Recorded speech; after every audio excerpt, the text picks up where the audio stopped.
Hi, and thanks for logging on to the Daily DVAR, and here's a brand new Halacha for you, and it's for Friday, the 29th day of January. Here we go. You know in general, of course, that whenever you have a minyan, you should have 10 men at the minyan.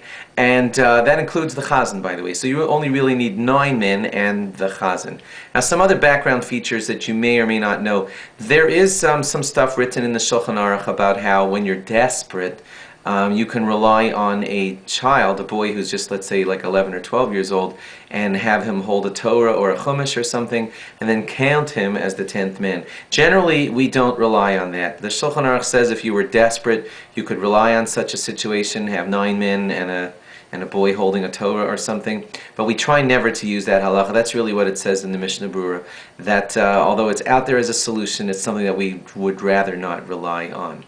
You might have heard of some people also saying in desperation, you open the ark and you have the Torah and the ark be kind of like the 10th man. But that too is something that we use only in terrible desperation. Generally, we always want to have 10 men there. Now, if you ever start, let's say, the repetition of Shemona Esrei with 10 men, and one of the 10 men walks out, so that you're continuing the repetition of the Shemona Esrei, and there's only 9 men actually in the room, that, believe it or not, is okay, because the repetition of the Shemona Esrei did begin with 10 people.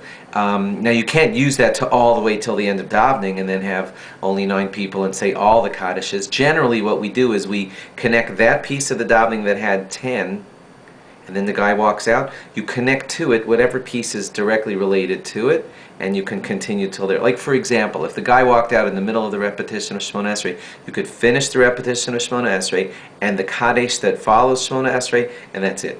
Now that you have only 9 men there, you are allowed to finish that piece, but like the Kaddish that's after Aleinu, you'd have to get that 10th man back in there for that, or not say that Kaddish. For the specifics on how to apply this rule, of course you'd have to speak to a competent rabbi, but that's the general way that it works. Have a great Shabbos. Thanks for logging on. Log on again tomorrow for more. Bye-bye.